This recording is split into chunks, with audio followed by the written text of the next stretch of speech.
Ezekiel Chapter 1. Wheels within wheels, like a gyroscope. When I was 30 years of age, I was living with the exiles on the B.I.B.L.E River. On the 5th day of the 4th month, the sky opened up, and I saw visions of God. It was the 5th day of the month in the 5th year of the exile of King Jehoiakim that God's word came to Ezekiel the priest, the son of B.I.B.L.E, on the banks of the B.I.B.L.E River in the country of Babylon. God's hand came upon him that day. I looked. I saw an immense dust storm come from the north, an immense cloud with lightning flashing from it, a huge ball of fire glowing like bronze. Within the fire were what looked like 4 creatures vibrant with life. Each had the form of a human being, but each also had 4 faces and 4 wings. Their legs were as sturdy and straight as columns, but their feet were hoofed like those of a calf and sparkled from the fire like burnished bronze. On all 4 sides under their wings, they had human hands. All 4 had both faces and wings, with the wings touching one another. They turned neither one way nor the other. They went straight forward. Their faces looked like this. In front, a human face. On the right side, the face of a lion. On the left, the face of an ox. And in back, the face of an eagle. So much for the faces. The wings were spread out with the tips of one pair touching the creature on either side. The other pair of wings covered its body. Each creature went straight ahead. Wherever the spirit went, they went.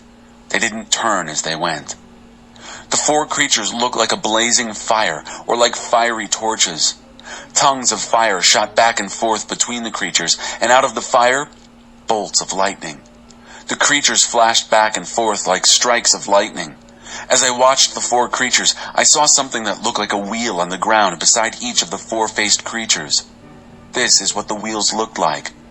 They were identical wheels, sparkling like diamonds in the sun. It looked like they were wheels within wheels, like a gyroscope. They went in any one of the 4 directions they faced, but straight, not veering off. The rims were immense, circled with eyes. When the living creatures went, the wheels went. When the living creatures lifted off, the wheels lifted off. Wherever the spirit went, they went, the wheels sticking right with them, for the spirit of the living creatures was in the wheels. When the creatures went, the wheels went. When the creatures stopped, the wheels stopped. When the creatures lifted off, the wheels lifted off, because the spirit of the living creatures was in the wheels. Over the heads of the living creatures was something like a dome, shimmering like a sky full of cut glass, vaulted over their heads. Under the dome, one set of wings was extended toward the others, with another set of wings covering their bodies. When they moved, I heard their wings. It was like the roar of a great waterfall, like the voice of the strong God, like the noise of a battlefield. When they stopped, they folded their wings. And then, as they stood with folded wings, there was a voice from above the dome, over their heads. Above the dome there was something that looked like a throne, sky blue like a sapphire, with a human-like figure towering above the throne. From what I could see, from the waist up, he looked like burnished bronze, and from the waist down, like a blazing fire. Brightness everywhere.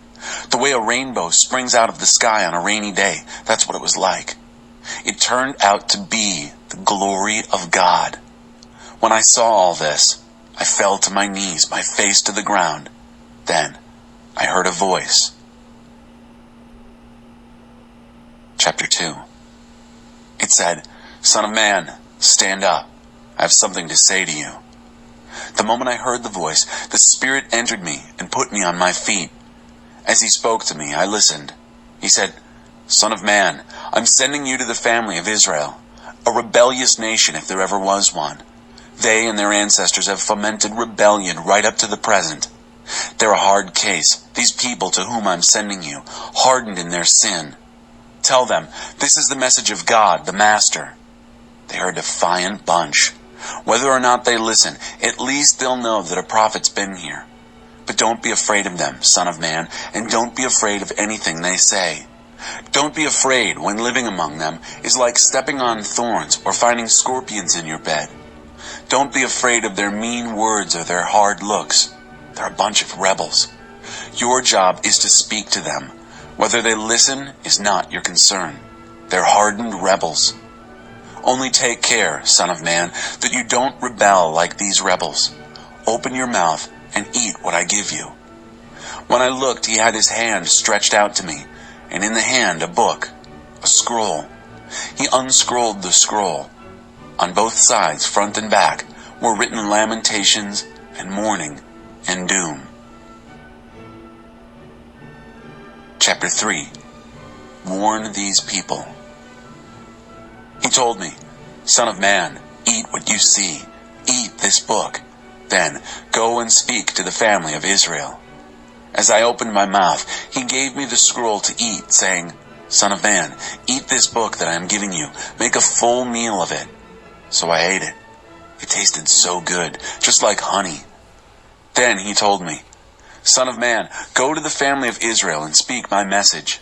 Look, I'm not sending you to a people who speak a hard-to-learn language with words you can hardly pronounce. If I had sent you to such people, their ears would have perked up, and they would have listened immediately. But it won't work that way with the family of Israel.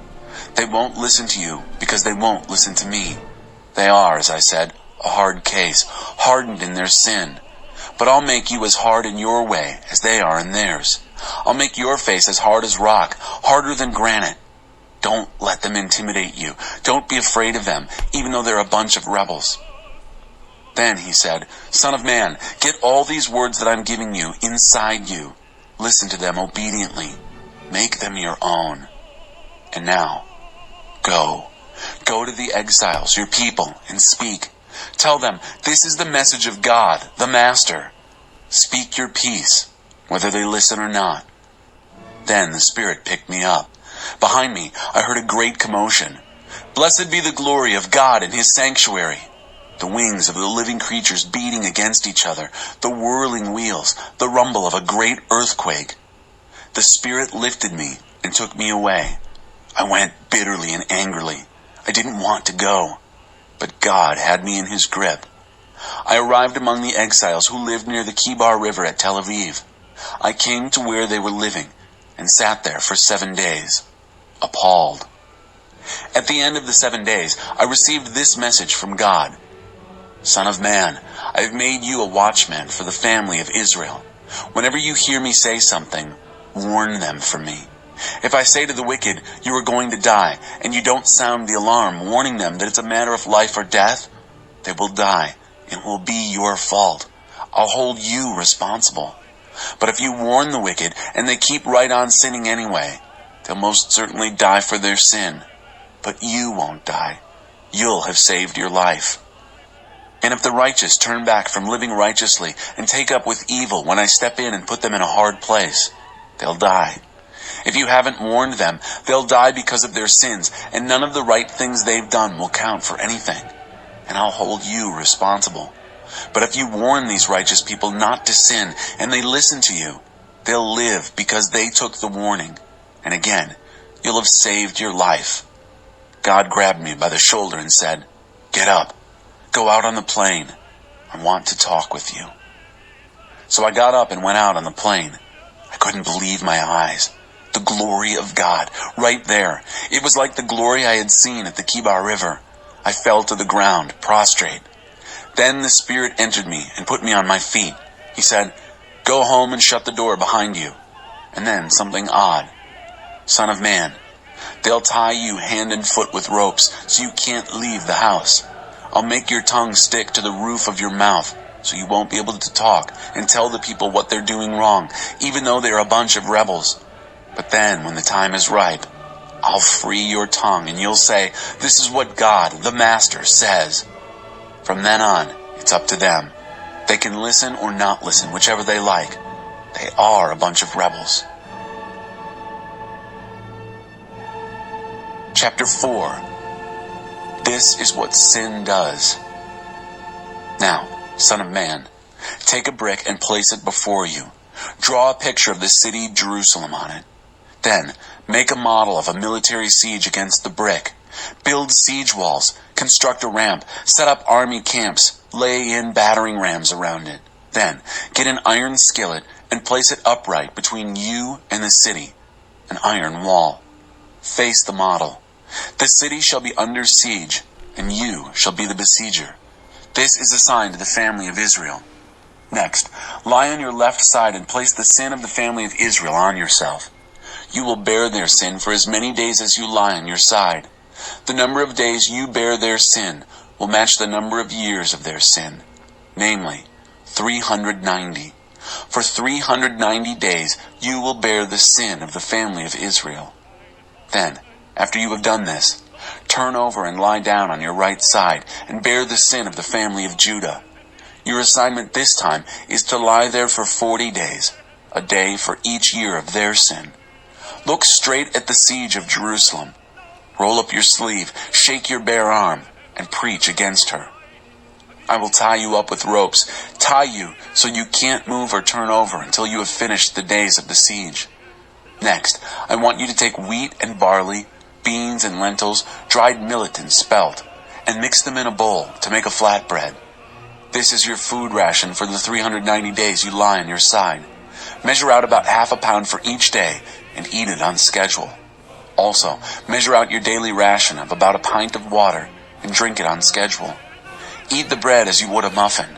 Bake the muffins out in the open where everyone can see you, using dried human dung for fuel. God said, "This is what the people of Israel are going to do.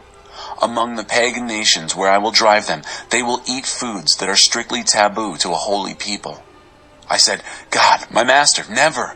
I've never contaminated myself with food like that. Since my youth, I've never eaten anything forbidden by law, nothing found dead or violated by wild animals. I've never taken a single bite of forbidden food." "All right," he said, "I'll let you bake your bread over cow dung instead of human dung."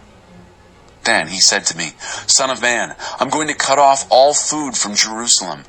The people will live on starvation rations, worrying where the next meal's coming from, scrounging for the next drink of water. Famine conditions. People will look at one another, seeing nothing but skin and bones, and shake their heads. This is what sin does." Chapter 5. A jealous God, not to be trifled with. Now, son of man, take a sharp sword and use it as a straight razor, shaving your head and your beard. Then, using a set of balancing scales, divide the hair into thirds. When the days of the siege are over, take 1/3 of the hair and burn it inside the city. Take another third, chop it into bits with the sword, and sprinkle it around the city. The final third you'll throw to the wind. Then I'll go after them with a sword. Retrieve a few of the hairs and slip them into your pocket. Take some of them and throw them into the fire. Burn them up. From them, fire will spread to the whole family of Israel. This is what God, the Master, says. This means Jerusalem. I set her at the center of the world. All the nations ranged around her.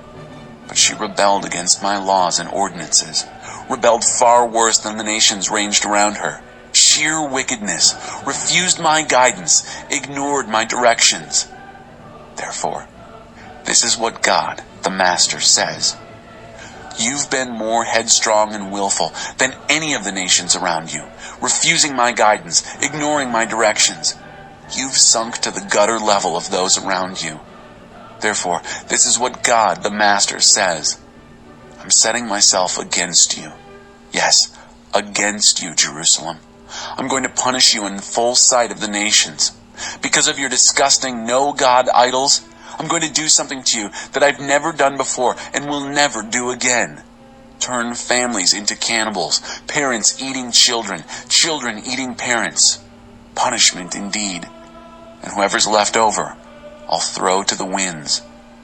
Therefore, as sure as I am the living God, decree of God, the Master, because you've polluted my sanctuary with your obscenities and disgusting no-God idols, I'm pulling out. Not an ounce of pity will I show you. 1/3 of your people will die of either disease or hunger inside the city. 1/3 will be killed outside the city. And 1/3 will be thrown to the winds and chased by killers. Only then will I calm down and let my anger cool. Then you'll know that I was serious about this all along, that I'm a jealous God and not to be trifled with. When I get done with you, you'll be a pile of rubble. Nations who walk by will make coarse jokes. When I finish my angry punishment and searing rebukes, you'll be reduced to an object of ridicule and mockery, turned into a horror story circulating among the surrounding nations. I, God, have spoken. When I shoot my lethal famine arrows at you, I'll shoot to kill. Then I'll step up the famine and cut off food supplies, famine and more famine. And then I'll send in the wild animals to finish off your children. Epidemic disease, unrestrained murder, death, and I will have sent it. I, God, have spoken.